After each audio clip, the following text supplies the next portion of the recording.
বরফে ঢাকা বিমানবন্দরে আছড়ে পড়ে উল্টে গেল বিমান। ভয়াবহ এই ঘটনা ঘটেছে টরন্টোর পেয়ারসন আন্তর্জাতিক বিমানবন্দরে।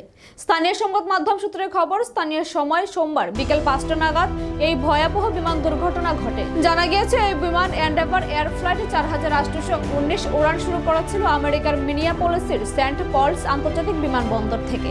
কথা ছিল কানাডার পেয়ারসন আন্তর্জাতিক বিমানবন্দরে অবতরণের জন্য। জানা গিয়েছে, এই সময় টরন্টোর ওই বিমানবন্দরটি বরফে ঢাকা ছিল। সেখানে অবতরণের সময় ঘটে গিয়েছে এই ভয়াবহ ঘটনা।